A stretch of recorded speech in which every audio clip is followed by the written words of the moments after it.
Shalom, berjumpa lagi di dalam YouTube channel Tanya Aja, Pasti Ku Jawab. Berikut ini kita akan menyaksikan sebuah kesaksian yang sangat menarik dari seorang wanita Minang, di mana wanita Minang ini dahulu memiliki seorang paman yang menjadi orang Kristen dan dia sangat membenci pamannya. Bahkan dia berkata, ngapain jadi orang Kristen? Jadi orang Kristen kalau mati disalib. Bahkan ironisnya lagi, dia pernah berkata bahwa kitab Injil itu adalah kitab ciri. Apa itu kitab ciri? Kitab berak. Seperti apa sebenarnya kisah wanita Minang ini sampai pada akhirnya dia bisa menjadi seorang yang mencintai Tuhan Yesus padahal sebelumnya dia sangat membenci. Saksikan video ini dari awal sampai habis dan semoga memberikan pencerahan ya.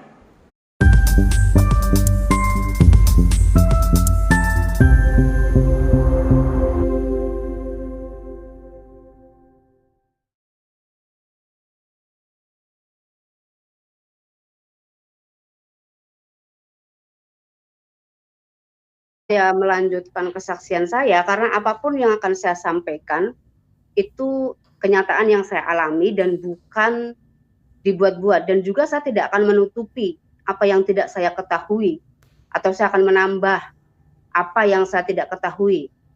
Sebelum saya lanjutkan kesaksian saya, nama saya Christina dan saya memang keturunan Islam, tapi bukan Islam yang mengerti Al-Quran. Saya tidak tahu. Jadi saya kasih tahu terlebih dahulu kenapa. Nanti jangan ada yang menelpon menanyakan saya tentang ayat-ayat Al-Quran. Saya memang tidak tahu sama sekali.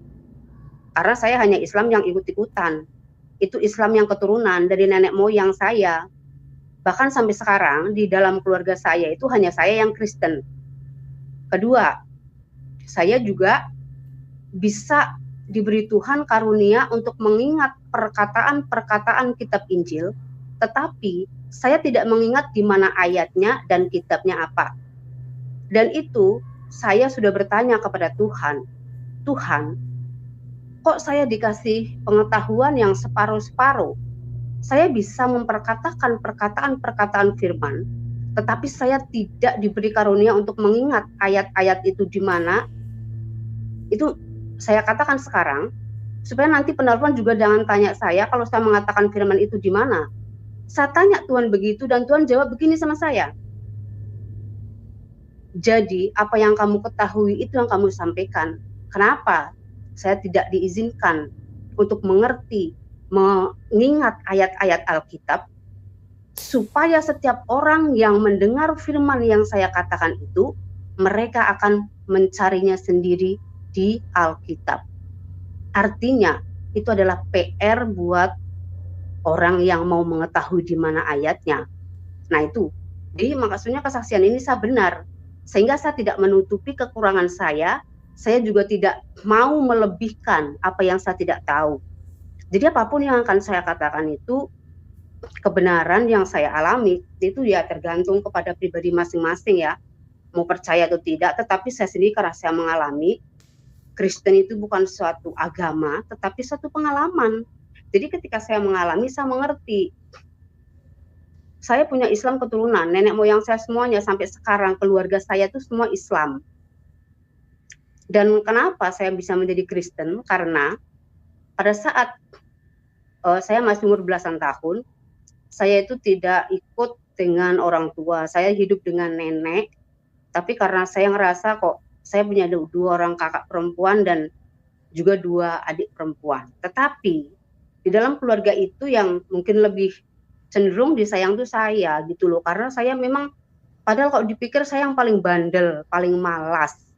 Tetapi satu suka sesuatu yang bagus, yang pokoknya saya tidak suka sesuatu yang susah dalam hidup saya seperti itu. Jadi akhirnya saya berpikir kalau saya saja yang diperhatikan oleh nenek atau kakak saya, berarti kakak-kakak saya, adik saya nanti nggak dapat perhatian dari mereka. Karena memang mama saya tidak sama saya. Mama saya itu bekerja di kota gitu ya. Jadi pulang sekali-sekali. Jadi pada saat itu karena saya berpikir seperti itu, saya ikut dengan paman saya, adik bapak saya. Kebetulan beliau tuh hidupnya bukan susah-susah amat gitu ya. Jadi saya pikir kalau saya hidup kalau saya ikut dia berarti saya bisa pakai barang-barang yang bagus, itu pikiran saya aja. Tapi lain, ketika saya udah hidup sama dia tuh kejamnya luar biasa ya, kejam dan kejam banget lah pokoknya. Pukul nanti sampai saya mulutnya berdarah, dipukul apa-apa yang tidak mengikuti kemauan dia tuh nanti dia tidak suka, akhirnya marah entah apa-apa ya. Jadi sehingga istrinya pun digituin, dipukulin nggak karuan. Tapi akhirnya pada saat itu paman saya membawa saya ke suatu daerah transmigrasi di daerah Riau, yaitu khususnya di Pekanbaru sana. Dan setelah itu kakak dia yang pertama itu masuk Kristen, tapi saya jalan ceritanya nggak tahu kenapa, akhirnya kakaknya itu pun setelah dari Kristen tidak sungguh-sungguh Kristennya itu ya, akhirnya ya jatuh murtad lagi gitu kan. Dan akhirnya paman saya inilah yang dipakai Tuhan sampai sekarang, tapi mungkin bukan porsi saya untuk menyaksikan apa yang paman saya alami ya. Saya hanya menyampaikan apa yang saya alami. Jadi ketika itu karena saya tahu paman saya itu masuk Kristen, saya itu bencinya luar biasa. Saya benci sekali sama dia. Kenapa dia nih masuk Kristen, untuk apa? Nanti kalau mati tuh disalib, itu tangannya dipaku begini. Segala macam itu pikiran saya pada saat itu ya. Karena kan memang saya nggak pernah yang tahu namanya Kristen pada saat itu. Cuman saat itu saya berpikir udah jadi Kristen, dulu kejamnya nggak karuan gitu loh waktu masih Islam. Kok waktu masuk Kristen kok jadinya baik banget. Pokoknya Tuhan Yesus itu merubahkan dia itu kayak membalikan telapak tangan gitu. Jadi nggak ada kejahatan apapun dalam dirinya lagi. Dan pada saat itu, karena saya benci dengan orang ini, ketika mereka mengadakan kebaktian di rumah, kan pendeta itu dari kota nanti datang gitu, ibadah di rumah, menyanyi-nyanyi. Akhirnya saya pun membuat keributan gitu. Maksudnya saya ribut-ribut sendiri gitu, maksud saya supaya kebaktian ini nanti bisa bubar gitu kan, karena buat saya sih nggak tahu ya, benci aja gitu. Sampai lama-lama nanti saya tulis sih, kalau orang Padang, orang Minang itu tahu bahasanya nih ya, kitab Injil itu saya tulis sih kitab Injil Ciri. Ciri itu artinya apa? Berak. Karena saking bencinya saya nggak tahu yang saya benci itu sebenarnya orangnya, agamanya, atau siapa. Tapi yang penting benci aja gitu kan. Jadi setelah benci, saya pun tidak mau lagi tinggal sama paman saya. Saya pergi ke kota, ke Pekanbarunya di kotanya itu. Saya bekerja. Pernah saya bekerja jadi pembantu selama 2 bulan. Karena mungkin saya tidak tahu apa yang harus saya kerjakan pada saat itu. Dan akhirnya ada seorang Muslim juga di sana. Ada orang itu orang Flores, tapi udah murtad ya. Jadinya dia membawa saya bekerja juga di salah satu perusahaan kayu. Perusahaan kayu itu peliwat yang paling terbesar di daerah Pekanbaru sana dulu ya. Jadi saya bekerja di sana sebagai tukang masak. Setelah jadi tukang masak dari sana, saya pulang lagi ke Malas ya, karena di hutan tempatnya. Jadi saya pulang lagi ke tempat yang tadi orang Flores itu, jadinya jadi kakak angkat saya. Tapi dari situ ya saya bekerja segala macam, suka apa aja yang bisa saya kerjakan, yang penting saya bekerja, bukan bekerja yang haram ya, yang penting pada saat itu saya pikir. So, saya bekerja apa aja. Pada saat itu sampai akhirnya mencapai sekitar 7 tahun.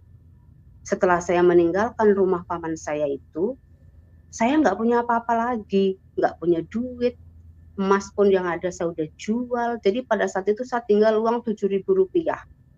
Rp7.000 ini saya bawa pulang ke kampung paman saya itu. Tapi ketika saya pulang, kalau nggak salah dia dari Pekanbaru ke sana, pada itu ongkos masih murah banget sih ya, nggak paling 1.500 gitu pada saat itu.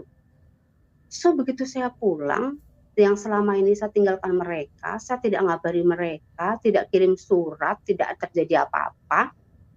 Kok tiba-tiba saya pulang, mereka tuh baiknya luar biasa, paman saya itu. Nggak marah, nggak nanya kenapa kamu baru pulang, kenapa kamu nggak ngabarin, nggak. Mereka baik banget, maksudnya welcome gitu. Jadi begitu saya tengok mereka di hari Sabtu tuh udah nggak ada yang bekerja lagi, karena pada saat itu transmigrasi, jadi kerjanya di ladang ya kan, biasanya ke ladang mereka. Tapi tidak ada pada waktu itu anaknya yang masih berumur berapa tahun itu udah diajari kitab Injil. Mereka karena dulu waktu itu di daerah transmigrasi itu kan sangat panas dan rumah itu dari seng atapnya ya. Jadi mereka selalu berkumpul di bawah kolong meja supaya dingin dan di lantai semen gitu. Jadi mereka tuh membaca kitab Injil persiapan gitu kan. Aku tanya, loh kok hari Sabtu ini nggak ke ladang, Man? Saya bilang enggak lah, orang saya mau persiapan besok hari Minggu. Karena di sana nggak ada gereja pada saat itu ya, cuman pamanku itulah satu-satunya. Ya ada juga orang Katolik tapi tidak bergereja. Jadi pamanku itu membuat di sebelah rumahnya itu akhirnya dibuatnya seperti rumah-rumah kecil untuk mereka berdoa. Nah, setiap hari Sabtu mempersiapkan untuk doa. Untuk katanya hari Minggu. Loh katanya ini hari apa? Hari nggak boleh bekerja katanya dia gitu.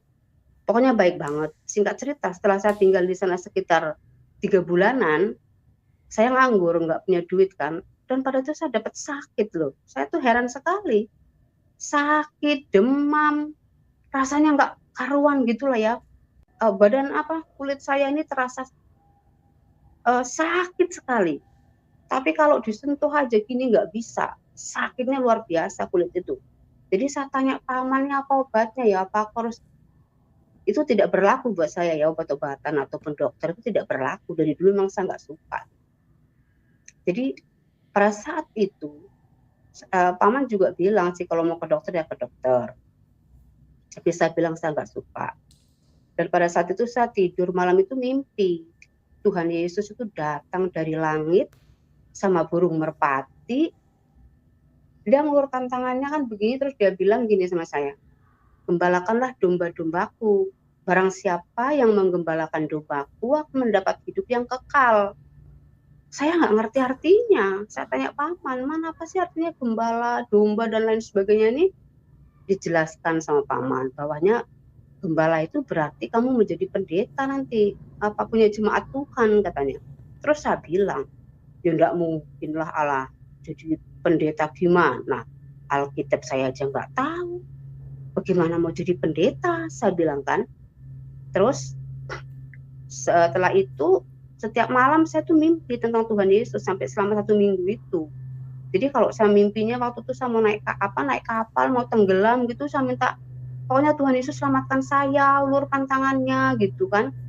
Jadi singkat cerita setelah itu sakit saya sembuh sendiri. Saya nggak minta, saya nggak ke dokter, saya nggak obat, saya juga nggak minta kesembuhan dari Tuhan Yesus ya.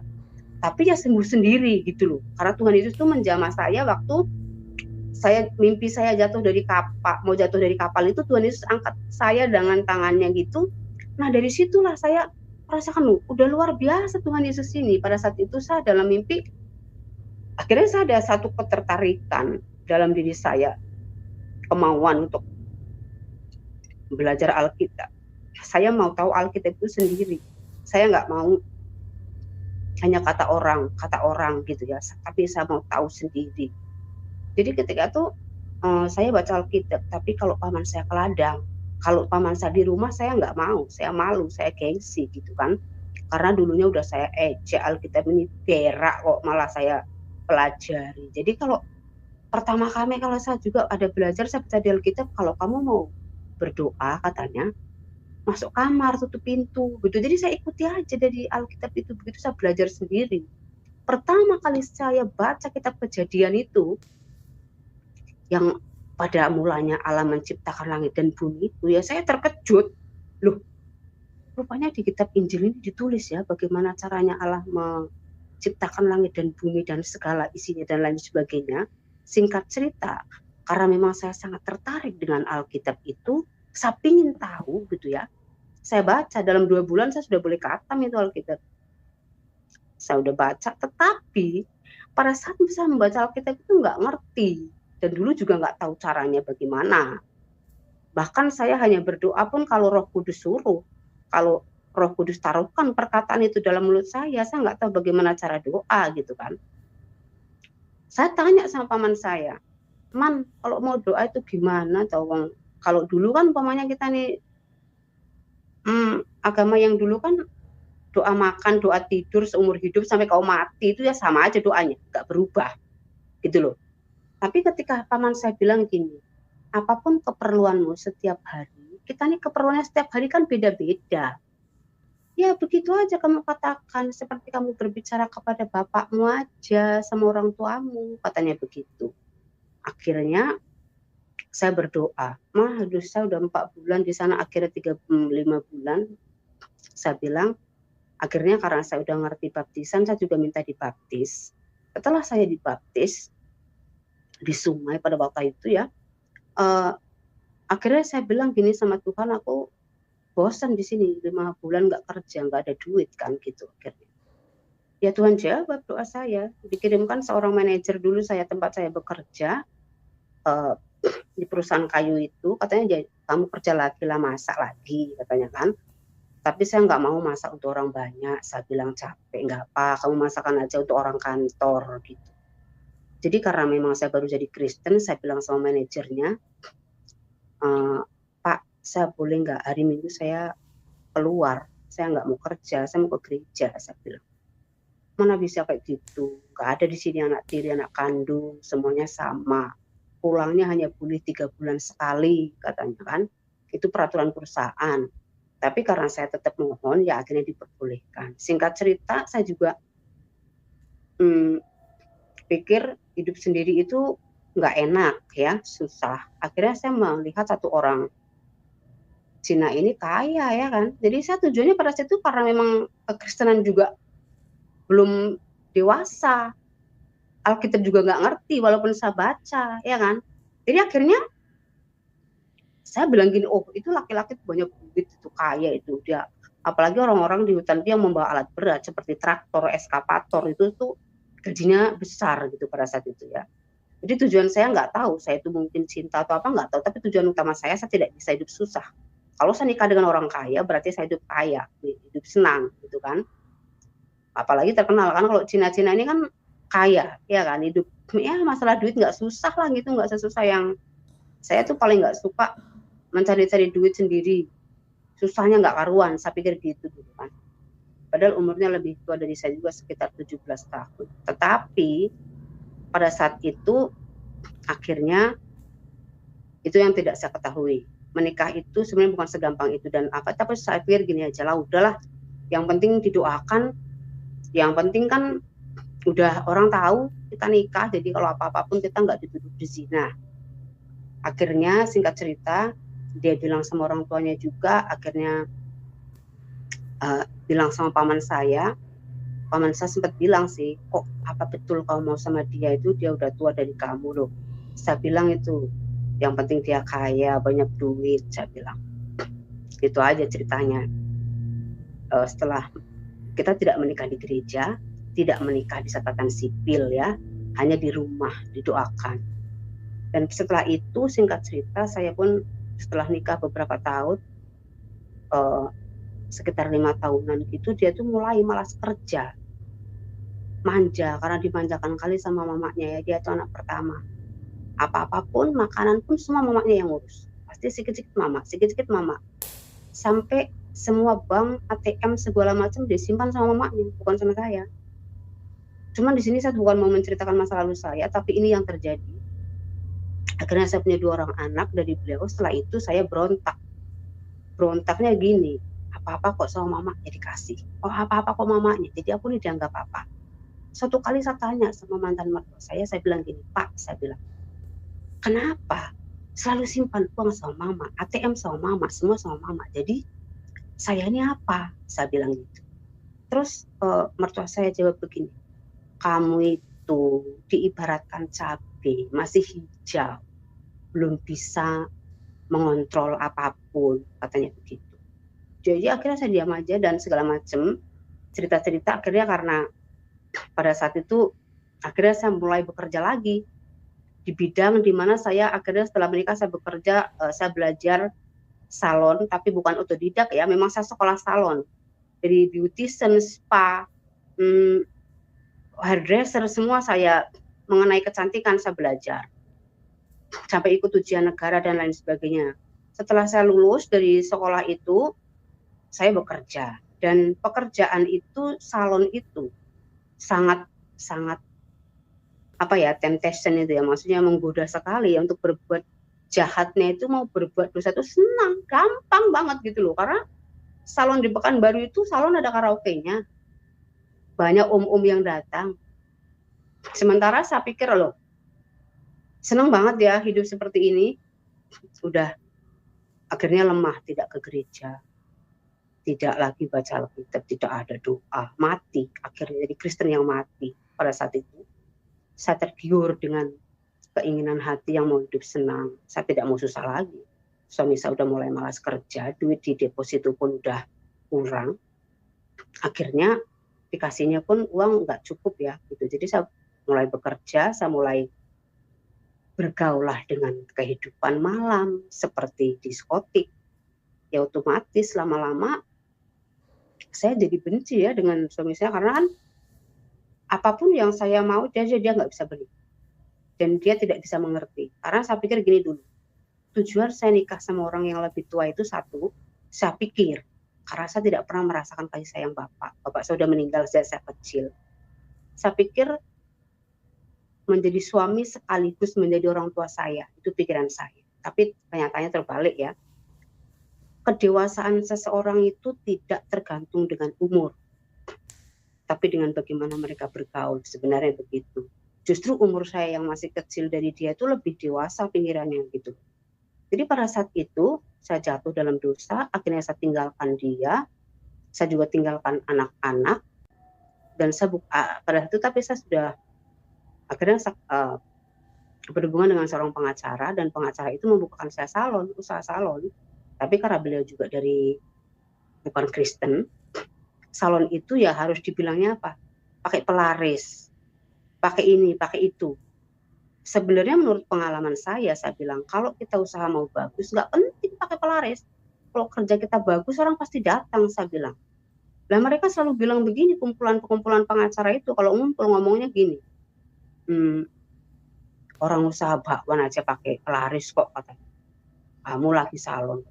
Itulah tanam sana 4 sudut sini, diberikanlah ilmu-ilmu dari mereka itu. Bahkan satu orang itu mengatakan, kamu tahu Christina, katanya, ini ada jin yang baik, jin yang jahat, ada jin yang segala macam lah katanya. Ya udah, jin yang begini segala macam. Saya itu jadinya terikut ke situ. Dan pada saat itu saya punya, karena udah buka salon sendiri, saya punya karyawan. Pada waktu saya kehilangan clipper saya, mesin. Saya pun harus ke dukun loh itu. Tapi dukunnya ngomong apa? Oh, kamu itu Kristen, katanya, salib. Salib itu nggak mempan didukuni, katanya. Tapi memang karena dia yang nggak tahu atau apa. Tapi orang-orang yang berobat sama dia, khususnya yang tidak percaya Tuhan Yesus tuh berhasil gitu loh. Tapi ketika saya yang ke dukun itu malah dia bilang kayak gitu. Orang yang punya salib itu nggak bisa didukuni, katanya. Ya singkat cerita ya udah gitu aja. Setelah lama-lama saya usaha ini, bahkan saya sampai pada saat itu musim usaha jus buah ya, saya juga usaha jus buah. Dan tapi ketika saya udah buka usaha sendiri, anak-anak saya ikut saya, dan tapi tetap saya minta bapaknya mensupport untuk sekolah dan lain sebagainya. Singkat cerita saya bosan di Pekanbaru pada saat itu begini, ketika saya pulang malam dari saat makan malam, saya naik sepeda motor. Ada seorang jambret, menjambret saya, dompet saya, ATM, handphone, semua itu dijambret. Nah dari situ saya ketakutan sudah. Oh, ini negara ini tidak aman buat saya bilang. Ini kota ini nggak aman buat saya nggak mau lagi tinggal di Pekanbaru. Akhirnya saya serahkan anak-anak ke bapaknya. Waktu itu anak saya yang kecil aja masih umur 2 tahun. Dan itulah perpisahan kami. Masih umur 2 tahun, yang besar sudah 5 tahun. Pada saat itu saya langsung meninggalkan kota itu, dan ada orang, jadi akhirnya saya berputar-putar ke Solo, ke Surabaya, ke Jambi, ke Bengkulu, di mana ada pendeta yang dikenal oleh paman saya itu, pergi kamu ke sana, nanti kamu biar enak, biar tenang hidupmu, pergi kamu ke Bengkulu sana, ke rumah pendeta itu, pergi. Jadi akhirnya nggak ada satupun yang bisa membuat saya bahagia. Bahkan saya sampai merantau ke Danau Toba, Samosir itu ya, ke daerah Tuk-Tuk sana, saya kerja di sana, salon juga ya untuk melayani turis-turis pada saat itu. Dan akhirnya singkat cerita dari sana saya pergi ke seseorang luasa bekerja di Hotel Tiara di Medan. Itu di situ ada salon juga. Akhirnya saya bekerja di salon itu selama berapa bulan. Setelah saya kerja di salon itu, seorang menawari saya bekerja di negara di mana saya tinggal sekarang. Walaupun saya tadinya nggak mau, saya tolak, tapi akhirnya dia bilang, kamu kerja dengan pekerjaan kamu yang sama, di hotel juga, segalanya. Jadi kamu bukan jadi pembantu dan lain sebagainya. Ya memang betul, akhirnya saya berdiba ke sini. Cuman satu, ketika saya mulai di sini, saya bekerja di daerah di negara yang baru ini, memang di situ saya mulai diproses oleh Tuhan ya. Saya mengalami satu proses yang sangat-sangat menyakitkan, membuat saya rasanya menjerit gitu. Saya dapat bos itu janda. Bos itu dia Kristen, tapi di sini biasa ya, Kristen kah, apakah agamanya, kumpul kebo, kumpul kambing itu biasa buat orang di sini kan gitu. Dia hari Minggu ke gereja pagi sama itu broncesnya gitu ya. Tapi ketika saya datang, saya tidak boleh ke gereja. Saya tidak boleh pegang handphone. Saya nggak boleh nelpon anak saya. Saya nggak boleh berhubungan. Pokoknya sampai habis kontrak saya 2 tahun. Tapi karena memang tujuan saya itu mau bekerja, apapun yang saya alami, saya nggak lari. Saya dimaki-maki sama bos saya itu kalau kerjanya nggak beres. Di depan customer itu dimaki-maki dan lain sebagainya. Tapi saya nggak peduli. Dia mau maki saya, mau apa, tujuan saya di sini kerja, satu, saya mau dapat pengalaman baru. Karena pengalaman, walaupun saya sudah sekolah salon di Indonesia pada saat itu pengalaman yang tidak cukup untuk menjadi seorang yang profesional dalam hal beautician ataupun hairdresser ya. Jadi dari beliau ini saya dapat pengalaman yang luar biasa secara profesional gitu kan. Jadi akhirnya saya nggak peduli, saya dimaki, saya diapain, saya nggak peduli. Pada saat itu cuman saya selalu berdoa sama Tuhan. Di saat itu saya bilang, Tuhan Yesus berikan saya hikmat, bagaimana caranya saya melakukan pekerjaan saya ini dengan baik. Dari ngeblow rambut supaya tahan itu gimana Tuhan. Tuhan ajarkan itu. Ngeblow rambut itu pegang sisirnya begini, pegang hair dryernya begini, kamu begini. Begitu juga dengan dulunya kan begitu saya baru datang mereka memandang rendah. Itu klik-klik saya, maksud saya rekan-rekan kerja semua itu dari Medan. Mereka tuh yang udah pengalaman semua, karena emang udah dididik gitu kan. Jadi ketika saya masuk pada saat itu pengalaman saya itu masih bawah gitu kan. Jadi kan mereka merendahkan saya semuanya. Sampai ketika saya betul berdoa sama Tuhan, saya tidak ada berbicara kepada siapapun karena mereka memang beda, mereka tidak percaya sama Tuhan Yesus. Pada saat itu yang Kristen sebagai karyawan itu hanya saya sendiri kan gitu. Jadi akhirnya pada saat itu mereka orang yang gak kenal Tuhan Yesus namanya ya, suka angkat telur sama bos supaya bosnya suka gitu kan. Tapi ketika saya sendiri, saya tuh orangnya apa adanya. Lu suka sama gua ya terserah, lu nggak suka ya terserah lu kan gitu. Itu nggak mau neko-neko, gua nggak mau ikut-ikutan, gua nggak mau ngangkat telur atau apa, nggak mau, saya apa adanya gitu. Jadi akhirnya pada saat itu, satu orangnya terlalu rajin, saya tidak suka duduk dan lain sebagainya. Pada saat mungkin memang semua salon setiap sudut itu ditaruhnya kamera. Jadi walaupun bos saya tidak di tempat, pastinya dia akan mengecek karena kamera itu bisa dicek walaupun dia pergi ke Australia, ke Prancis, kemanapun. Satu hari saya bersih-bersih di salon, teman-teman saya itu santai main handphone. Langsung bos saya itu memaki saya. Dia bilang, saya bawa kamu dari Indonesia ke sini bukan untuk jadi tukang cleaning service, tapi untuk jadi hairdresser, katanya. Tapi sebenarnya menyindir teman-teman saya itu, saya tahu bos saya begitu. Akhirnya dengan hal segala macam apapun saya selalu jujur. Satu hari bos saya, sebenarnya bukan bos saya, customer itu mengangkat derajat saya. Akhirnya apa? Ketika saya melakukan facial untuk satu orang di sini, Datuk itu orang yang terkenal ya. Orang yang kaya gitulah. Datuk itu suka. Oh, ini anak ini katanya siapa namanya nih? Oh, dulu dibikinnya nama saya Nur Intan karena kan masuknya bukan secara legal gitu ya. Maksudnya legal, saya ada permit, tapi nggak tahu kenapa dia hanya comot-comot aja apa yang udah ada di imigrasi sana. Jadinya akhirnya Saya bikin nama Nur Intan. Si Intan ini katanya, oh tangannya bagus sekali ya kalau buat facial. Kalau menurut orang atau apa semuanya itu, akhirnya bos itu sendiri menaikkan taraf harga. Kalau yang teman-teman dari Medan itu di harganya paling sekitar 60.000, nanti kalau yang saya yang pegang dia harus bayar 200.000. Itulah dinaik caranya Tuhan itu menaikkan derajat saya di salon itu, sampai akhirnya bos itu percaya sama saya. Akhirnya saya disuruh memegang satu cabang di Hotel Hilton, itu internasional hotel ya yang ada di Kuala Lumpur. Dan akhirnya pada saat saya sudah disukai sama bos, kontrak saya habis. Bos saya bertanya, kamu itu mau sambung kerja nggak? Saya bilang saya nggak mau. Saya akan cari kerja sendiri. Saya independen dan permit saya juga udah ada agen yang ngurus segala macam. Singkat cerita, tapi saya belum hidup dalam Tuhan loh setelah itu. Saya masih belum tahu Tuhan Yesus yang maksudnya secara pribadi. Saya belum lahir baru Kristen pada saat itu. Sampai suatu hari setelah saya beberapa tahun di sini, saya itu ambil tindakan sama Tuhan. Saya ambil tindakan begini,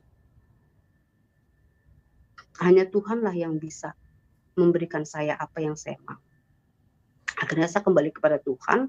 Saya mulai baca Alkitab, saya mulai doa setiap pagi. Saya bangun jam 2 pagi, jam 3 pagi, jam 4 pagi saya menangis, saya penyembahan sama Tuhan. Saya minta ampun sama Tuhan atas segala apa-apapun yang saya lakukan. Nanti semuanya itu flash kepikiran saya itu semua. Meninggalkan anak lah, begini dan lain sebagainya. Walaupun setelah tinggal di Malaysia ini, saya tidak kenal lagi dosa-dosa yang seperti yang saya lakukan di Indonesia itu ya, karena memang niat saya, tujuan saya membahagiakan anak-anak. Kalau ada saya duit, anak-anak saya tuh bisa beli apa aja, bisa tidur di hotel yang mewah, itu pikiran saya kan pada saat itu. Jadi ketika saya bekerja udah habis kontrak 2 tahun, puji Tuhan saya boleh beli satu rumah dan boleh membelikan anak saya paling nggak sepeda motor yang cash ya, nggak perlu kredit lagi, dan saya mau membuat mereka bahagia gitu. Kembali lagi ke sini, tapi ya itu tetap aja karena kerja di bidang saya ini tidak mungkin diizinkan hari Minggu ke gereja, karena di saat Sabtu Minggu itulah banyak customer datang. Tapi ketika kita sendiri mau serius dengan Tuhan, saya ambil tindakan, saya serius dengan Tuhan pada saat itu. Saya berdoa terus, saya berdoa, bahkan saya berpuasa, tapi puasa saya itu sesuai dengan tuntunan Tuhan ya pada saat itu, karena saya mulai serius dengan Tuhan, Tuhan serius dengan saya. Jadi pada saat itu saya mulai berdoa sama Tuhan begini, Tuhan Yesus, saya bilang, saya mau punya suami, tapi yang mencintai saya apa adanya. Saya bilang begitu, kenapa? Kenapa saya bilang mencintai saya apa adanya? Maksudnya bisa menerima keadaan saya, anak-anak saya, orang tua saya yang bukan orang kaya, keluarga saya itu bukan orang kaya. Nah itu yang saya mau, bukan saya menikah itu tujuannya untuk saya sendiri, enggak ya. Saya mau, ketika ada orang mau ya oke. Pada saat itu saya berdoa.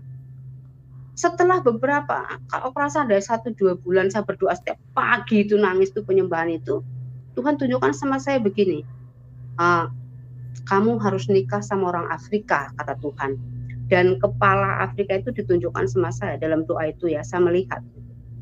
Ketika saya bilang sama Tuhan, nggak mau Tuhan Afrika. Afrika itu tingkah lakunya begini, yang dilakukan begini dan lain sebagainya, karena saya tahu persis ya, saya bergaul dengan mereka. Saya nggak mau Tuhan Afrika. Udah beberapa hari lagi saya berdoa, pagi itu ya dinyatakan sama itu, nikah kamu sama orang Afrika, dan tetap itu ditunjukkan mukanya yang sama. Saya bilang sama Tuhan begini, ya kehendakmu yang jadi Tuhan, kalau memang ada Afrika yang baik, saya bilang, kalau ada Afrika yang lain dari yang lain itu, kehendakmu yang jadi. Nah pada saat itu, akhirnya setelah seminggu kemudian itu saya dipertemukan dengan satu orang laki-laki Afrika yang akhirnya saya tidak berpacaran dengan dia atau apapun. Begitu saya ketemu dengan dia, langsung saya bilang, oh kamu dari mana? Saya dari sini dan ini. Oh kamu orang Indonesia kok, di bahasa Inggris katanya begini begitu. Akhirnya singkat cerita saya bilang sama dia, saya bilang saya tidak mencari pacar, saya mencari suami. Dan dia bilang pun begitu, saya juga mencari istri bukan mencari cewek. Jadi akhirnya dia juga bilang, kalau kamu nggak percaya ini, saya menulis satu request dalam doa saya bahwa tahun ini tanggal ini bulan ini saya harus nikah, tanya sama Tuhan gitu. Dan ketika itu singkat cerita saya bilang ya udah, saya bilang sama dia kita ketemu di kolam renang karena kami tinggal di satu apartemen. Kita ketemu di kolam renang, kita ceritakan, kamu dengar siapa saya bilang. Kalau nanti setelah kamu dengar cerita saya itu kamu mau ya oke, kalau enggak ya enggak apa-apa. Saya orangnya to the point aja, jujur aja, saya bilang gitu. Singkat cerita saya bilang gini, oke. Akhirnya kami ngambil keputusan, kita jumpa pendeta pada kita harus nikah tanggal sekian, apa yang sesuai dengan doa saya, dia bilang. Saya bilang gini, kalau memang kehendak Tuhan, ya jadilah, saya bilang sama Tuhan. Kan kalau emang ini laki-laki ini yang apa Tuhan berikan sama saya pada saat itu, akhirnya saya bilang gini, ya udah kita nikah aja, tapi nggak perlulah pakai pesta-pesta dan lain sebagainya, karena pada itu kan nggak punya duit. Saya ketemu dengan dia tuh ya dia nol, saya juga nol gitu. Jadi karena kebanyakan orang laki-laki Afrika ini kan mau cari perempuan yang ada duit kan. Jadi saya bilang begini sama dia, saya nggak ada duit ya untuk kasih ke kamu. Terus dia bilang apa? Perempuan tidak bisa kasih saya duit.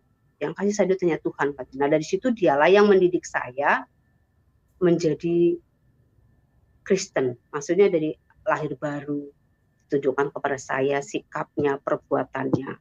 Setelah saya kenal dengan dia 2 minggu, akhirnya Tuhan menyuruh saya berpuasa. Kamu berdoa dan berpuasa selama 40 hari, kata Tuhan. Saya bilang sama bos saya, karena pada saat itu saya sudah memegang saya sudah menjadi manajer di bos saya itu, saya bilang gini bos, saya tidak akan masuk kerja selama 40 hari, saya akan tinggal di gereja, saya akan berdoa dan berpuasa. Nah bos saya bilang, ya nggak mungkin kalau kamu nggak kerja, ini perusahaan mau jadi apa? Katanya begitu. Saya bilang ya terserah mau jadi apa, tapi kan saya harus melakukan puasa. Udah, kalau kayak gitu saya kasih kamu aja 2 minggu. Ya wes, saya pergi 2 minggu, saya tinggal di gereja, saya tidak kemana-mana, saya berpuasa, berdoa, pujian, penyembahan. Selama saya berpuasa dari jam 7 malam itu sampai jam 7-nya lagi besok. Jadi nggak makan, nggak minum. Jadi saya, karena taunya hanya main tamborin, saya pujian penyembahan sendiri dengan tamborin di gereja itu. Saya tidur di gereja. Karena gereja di sini ada dapurnya, ada kamar mandinya. Jadi saya di situ, saya tinggal, akhirnya calon suami saya pada saat itu pun sama-sama. Dalam di saat saya doa puasa itu, saya hanya punya satu anting-anting seperti ini, tapi ya seperti ini khususnya, dan pada saat sedang doa puasa Tuhan katakan begini, kamu berikan subang kamu itu ke si Anu itu. Akhirnya saya panggil perempuan itu ke gereja, saya bilang, ini orang Filipina. Kebetulan dia bilang bibinya lagi memerlukan uang untuk operasi. Terus saya kasih ke dia, saya bilang kamu pergilah sana ke pajak gade, kan bisa digadekan. Tidak semua niat baik kita itu diterima dengan baik. Tapi karena Tuhan yang menyuruh, tetap saya bilang. Dia malah begini, ini mas kamu ini mana ada harganya? Begini, bagaimana? Akhirnya saya bilang, cobalah kamu pergi ke toko emas itu, pajak gade. Nah di sini kalau tempat pegadian itu dinamakan pajak gade. Pergi kamu ke situ, saya bilang itu sama si Filipina itu. Akhirnya dia pergi ke situ, dapat duitnya kan, lebih daripada yang dia pikirkan. Dan mulai pada saat itu saya mulai serius dengan Tuhan. Nah waktu itu saya mengambil keputusan setelah kenal dengan suami saya bilang kita harus cepat nikah ini karena sama-sama udah dewasa, nanti kalau takutnya jatuh ke dalam dosa lagi, dosa perzinahan gitu kan. Karena kalau di sini orang mau berzina mau apa orang mana peduli kan gitu. Tapi kita secara udah tahu Tuhan, kita mau serius ya.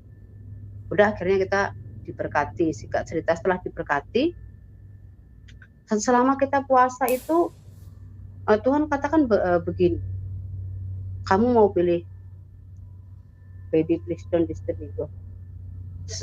Pada saat itu saya bilang saya mau menikah Tuhan. Akhirnya yaitu kami menikah tapi tidak punya duit ya untuk berpesta-pesta. Jadi hanya ada duit sekitar 2 jutaan uang Indonesia itu kami belikan makanan untuk kasih makan orang gereja yang masak untuk semua gitu. Dan pada saat kami sedang doa puasa itu, seseorang menelpon suami saya, dikatakan begini, ini saya kasih kamu usaha tanpa modal. Kami nggak punya modal apa-apa pada saat itu. Orang itu menelpon dia aja, langsung dia kasih tahu saya, oh tengoklah apa ini, katanya Tuhan sudah menjawab doa kita ini, katanya. Loh, padahal saya baru berdoa seminggu loh, baru berpuasa seminggu di gereja loh. Itu sudah dapat usaha itu. Ya udah, setelah singkat cerita udah habis, kita mau ini, belum mulai belum dapat apa-apa ya, belum ada apa-apa. Tapi ketika kita sudah mau serius dengan Tuhan, kita mengambil satu keputusan, kita mau nikah itu, suami saya tiba-tiba dapat ini, satu toko. Di sini ya kalau dibilang kedai ya. Tapi tidak seluruh toko, karena seluruh toko mahal sewanya. Jadi dia dapat sedikit saja untuk jualan celana panjang, baju, terus keperluan perempuan lah gitu ya. Tapi dengan usaha itu tidak menguntungkan banyak. Akhirnya Tuhan berbicara kepada saya begini, kalau suamimu itu usaha jualan baju tidak menguntungkan, kata Tuhan. Akhirnya saya bilang sama suami saya, kamu tutup saja itu usaha, kasih semua. Akhirnya suami saya tutup usaha itu, dikasih semua baju-bajunya, barang-barang jualannya itu ke charity, maksudnya ke orang-orang yang membutuhkan. Singkat cerita, setelah kita memang karena mendengarkan Tuhan, kita taat sama Tuhan, kita patuh sama Tuhan pada saat itu ya, tutup usaha itu, tapi ada usaha lagi yang lain. Akhirnya usaha trading. Trading pada saat itu pertama kali kita mau, udah bisa nyewa kantor suami saya. Akhirnya nyewa kantor itu harus didoakan dulu sebelum kita mulai. Dan itu saya bilang sama Tuhan begini, Tuhan Yesus, besoknya ini mau launching kantor baru, saya nggak punya baju baru, ya nggak bagus toh. Saya bilang gitu sama Tuhan. Saya maunya kalau launching kantor itu paling tidaknya ya orang melihat saya tuh pakai baju yang bagus gitu ya. Tuhan katakan apa? Kamu akan pakai baju yang bagus. Akhirnya saya nggak tahu apa-apa, suami saya kasih baju itu, uang untuk beli baju, tiba-tiba begini, nih sekian juta untuk kamu beli baju. Itu luar biasa, saudara. Ketika saya serius, akhirnya saya setelah menikah dengan suami saya, kami berdua sangat serius dengan Tuhan. Tidak ada main-main. Setiap hari kita berdoa, kita belajar Alkitab, kita mendengarkan khotbah-khotbah, kita melakukan apa yang Tuhan suruh. Setelah itu Tuhan lagi suruh saya begini, kamu berikan kepada pendetaanmu sebanyak 3 juta uang Indonesia ya. Saya bilang, loh, nggak punya duit 3 juta kok, suruh kasih 3 juta. Tapi itulah Tuhan, nggak mungkin dia menyuruh kita kalau nggak ada. Ketika Tuhan menyuruh itu, Tuhan sudah sediakan. Nah akhirnya saya panggil saya, kasih saya duit untuk bonus kerjanya. Saya katanya 3 juta pas. Akhirnya 3 juta itu, saya bilang sama suami saya, lah Tuhan suruh kasih saya 3 juta sama pendeta itu, kok uangnya cuma 3 juta. Sementara saya kan harus remove 10%-nya kan, untuk perpuluhan. So suami saya bilang, ya udah remove 10%, nanti saya akan tambahkan, jadi akhirnya 3 juta saya kasih bulat, yang begitu dikasih sama bos saya.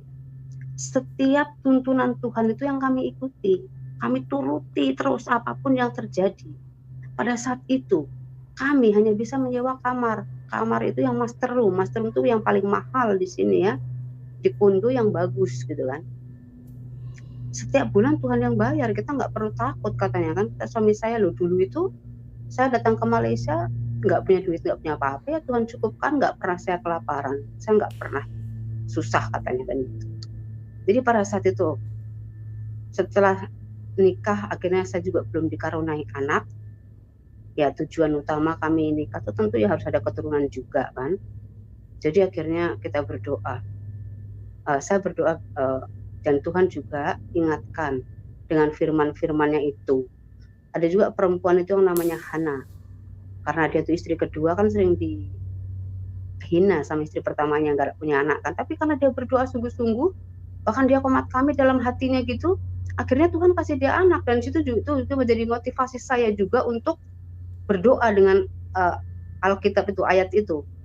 Jadi dengan firman itu saya katakan, Tuhan Yesus, kalau Engkau juga memberkati anak, dan contohnya juga seperti istrinya Abraham ya, Sarah, 90 tahun itu baru dikasih Tuhan anak.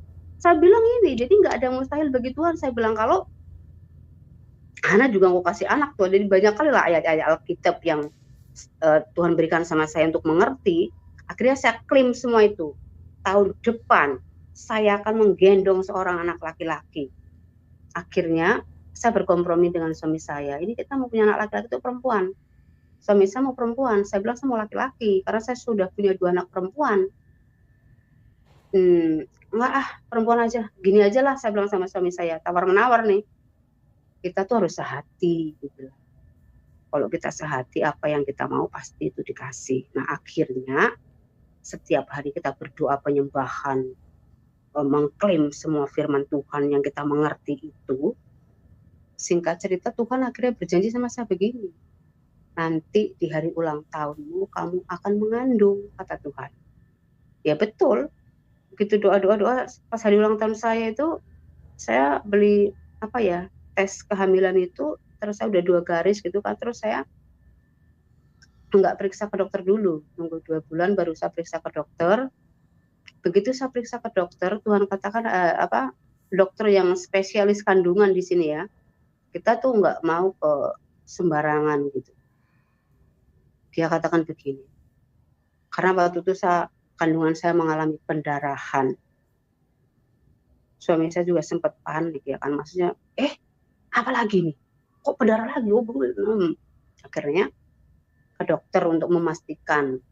Dokter bilang, nggak bisa ditahankan ini, katanya madam, jadi harus digugurkan. Anak ini nggak akan bisa bertumbuh katanya, tapi untuk kamu supaya berusaha lagi, ya udah saya kasih nih obatnya untuk membuat supaya tahan kandungannya itu katanya. Setiap minggu saya disuruhnya ke dokter kandungan. Setiap minggu itu kalau spesialis kandungan itu duitnya berapa setiap minggu, ya kan? Akhirnya saya ambil tindakan begini. Ketika saya pulang dari dokter, saya ambil obat itu. Saya bahkan sempat pulang ke Indonesia, tapi saya tidak makan obat itu. Waktu itu karena anak saya yang kedua itu ulang tahun yang ke-16, saya harus hadir. Saya mau dia itu pesta. Akhirnya saya pulang ke Pekanbaru dengan pendarahan itu, 2 bulan lebih kandungan saya. Saya bilang, dokter boleh nggak saya itu terbang? Ya nggak apa-apa, boleh aja. Sampai di Pekanbaru masih pendarahan. Singkat cerita saya di sana selama seminggu, pulang lagi ke sini masih pendarahan. Akhirnya karena pendarahan itu saya lagi ke dokter. Dokter, gimana ini? Masih berdarah. Obat itu nggak bekerja, saya bilang. Padahal saya nggak makan obatnya. Pada saat itu, begitu pulang dari rumah, saya langsung ambil tindakan begini. Di Alkitab ada ditulis begini ya.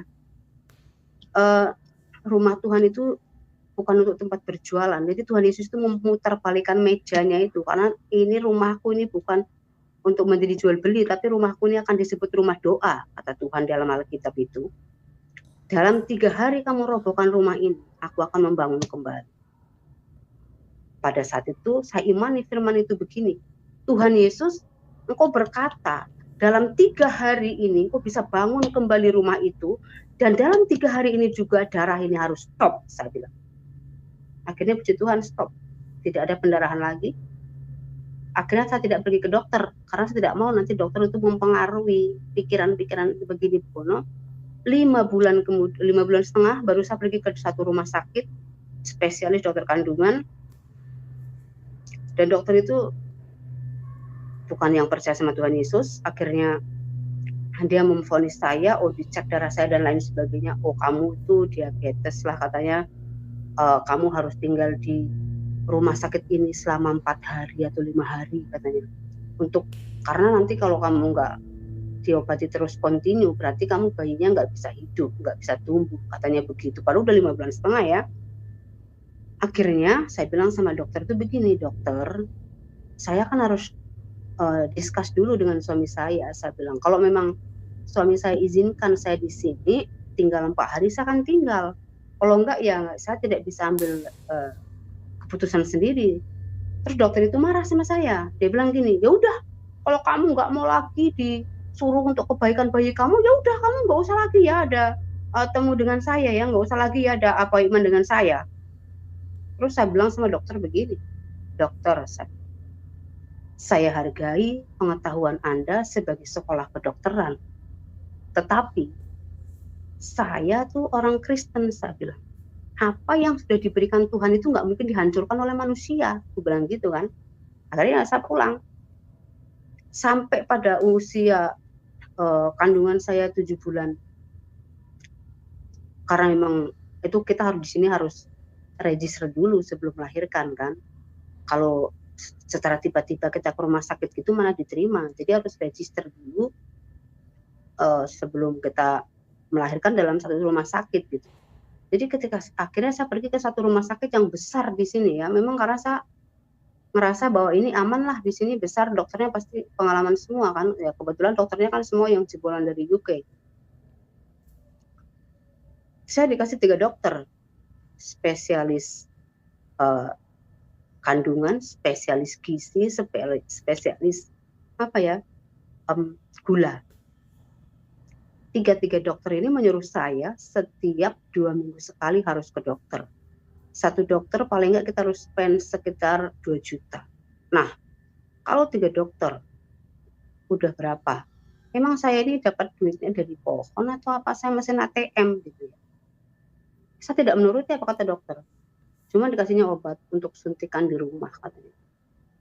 Singkat cerita sampai anak saya umur memang Tuhan sudah berbicara kepada suami saya bahwa saya tidak akan melahirkan secara normal dan sebelum anak itu umur cukup bulan dia udah lahir katanya gitu kan. Akhirnya pada umur 8 bulan anak saya itu udah mau lahir, saya lahir secara operasi. Memang tidak terduga biayanya.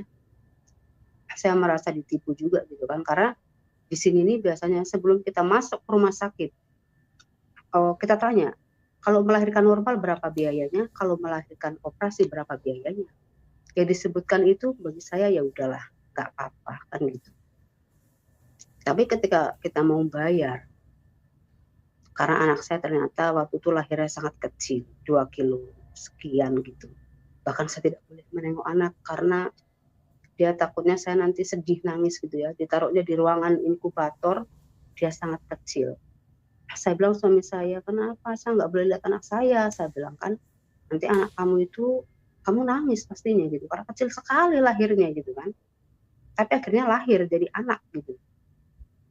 Puji Tuhan, dikasih Tuhan pertumbuhan yang luar biasa. Setelah singkat cerita, kita punya usaha pun bagus.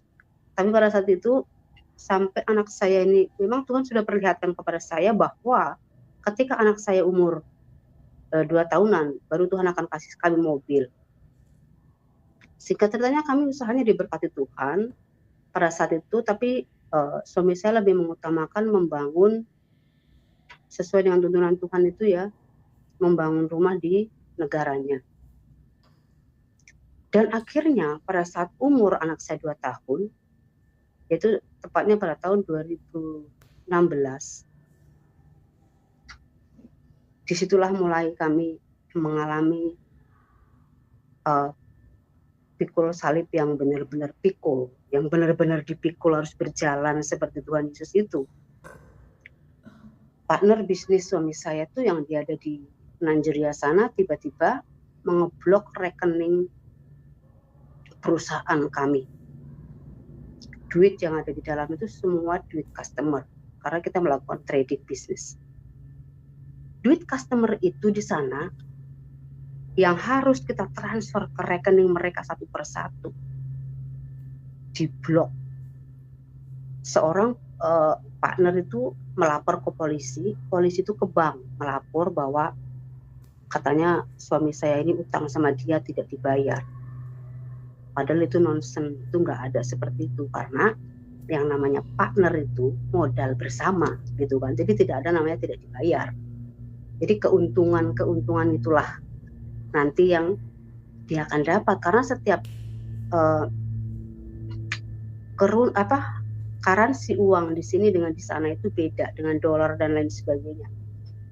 Akhirnya ditutup rekeningnya, diblok, uang tidak bisa rilis. Kita tidak bisa bayar customer pada saat itu.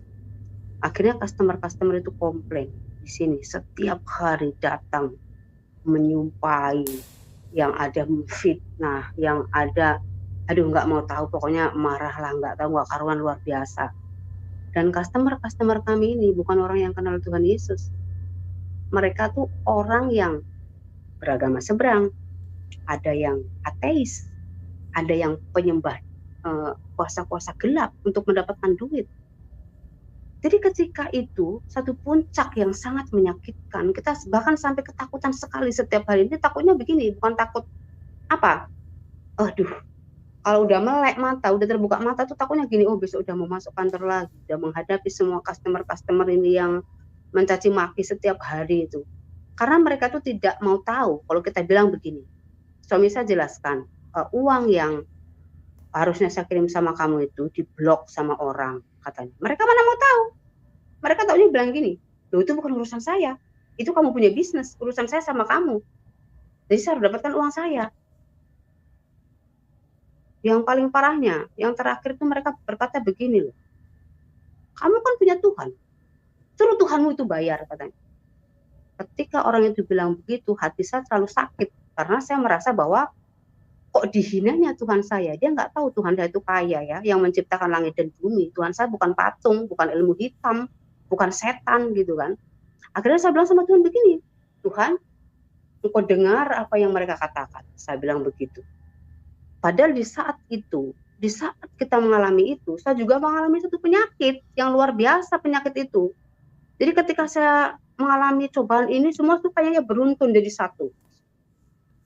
Penyakit itu ya, kalau saya merasa sebelah tangan saya, kaki saya, pinggang saya ini sakitnya luar biasa. Jadi kalau mau mengangkat tangan aja rasanya aduh, mau nangis gitu kan. Tapi saya tuh bukan orang yang mengandalkan manusia, dokter dan lain sebagainya. Suami saya bilang, ya udah kamu ke dokter. Enggak mau, saya bilang, karena saya punya dokter di atas segala dokter. Saya cuma tunggu waktunya Tuhan, saya bilang. Jadi ketika itu kami berdua suami istri tidak pernah yang namanya tidak berdoa. Kami setiap hari berdoa. Kami bayar perpuluhan, kami melakukan charity, menolong orang yang miskin, yang janda, yang apa kita lakukan. Kenapa saya jadi begini? Itu pertanyaan saya, bukan sama Tuhan. Pertanyaan saya dengan suami saya, kami berdua saling bertanya, kenapa ya kita ini udah begini, begono, begana dan lain sebagainya yang baik kita lakukan. Kenapa ya? Perpuluhan kita bayar, bahkan kalau suami saya membayar perpuluhan itu langsung ke pusat ya, ke Nigeria. Persembahan, ucapan syukur, apapun. Akhirnya ketika saya sakit itu, saya tanya sama Tuhan, apa yang harus saya lakukan untuk saya sembuh? Tuhan katakan apa? Kamu praise and worship, menari-nari untuk Tuhan setiap jam 12 malam sampai jam 1 pagi selama 10 hari, kata Tuhan. Ya, akhirnya saya lakukan, saya bilang sama suami saya, ayo kita ini selama 10 hari sembuh total ya. Itu namanya ketaatan. Saya taat sama, dan saya menunggu waktunya Tuhan. Saya nggak peduli sakit itu berapa lama, karena saya tahu Tuhan punya waktu sendiri. Jadi saya tunggu waktunya Tuhan untuk menyembuhkan saya. Saya udah berjanji saya tidak akan pernah membuang duit untuk ke dokter. Karena apa? Yesus itu sudah mati di kayu salib membayar semua sakit penyakit saya dengan lunas. Ngapain saya harus pergi bayar kedua kali ke rumah sakit? Kalau saya ke rumah sakit membayar, berarti saya membayar 2 kali dong. Orang saya udah disembuhkan, udah bilur-bilurnya menyembuhkan saya. Tuhan Yesus sudah di kayu salib karena saya. Jadi sakit penyakit saya itu sudah ditanggungnya di kayu salib. Padahal waktu saya baru ngambil keputusan lahir baru, Tuhan itu berjanji sama saya apa? Kamu tidak akan pernah sakit, kata Tuhan. Tapi yang ada saya mengalami. Dan bahkan sampai pada satu hari saya pernah pingsan gitu karena terlambat makan ya. Tapi apa Tuhan katakan sama saya? Kerjakan keselamatan yang ada dalam dirimu. Jadi orang Kristen itu bukan hanya tinggal diam, oh saya udah selamat. Enggak, Tuhan suruh langsung sama saya, kerjakan keselamatan yang ada dalam dirimu. Puji Tuhan, kita sudah menyaksikan kesaksian yang begitu luar biasa dari seorang wanita Minang. Dia yang sangat membenci, bahkan menganggap negatif dan rendah akan kitab sucinya orang Kristen, kemudian menjadi orang Kristen. Bagaimana seorang yang fanatik dan dari keluarga yang bukan beragama Kristen bisa menjadi orang Kristen? Bahkan berdasarkan pengakuannya, tidak ada dari keluarganya yang menjadi orang Kristen, hanya dia seorang. Teman-temanku, engkau menjadi Kristen atau menjadi orang percaya kepada Tuhan Yesus bukan karena engkau mau, bukan karena engkau meminta, tetapi karena Tuhan Yesuslah yang memilih engkau menjadi akan muridnya, menjadi anaknya, maka engkau bisa percaya kepadanya. Itu sebabnya firman Tuhan berkata, bukan kamu yang memilih aku, tetapi akulah yang memilih kamu. Jadi pilihan Tuhan tidak mungkin bisa ditolak oleh siapapun juga, termasuk oleh orang-orang fanatik, termasuk oleh orang-orang yang pernah merendahkan Tuhan dan menolak Tuhan. Karena itu teman-temanku, nantikan pilihan Tuhan atas dirimu dan semoga kasih karunia-Nya berkarya untuk menyelamatkan dirimu. Tuhan Yesus memberkati.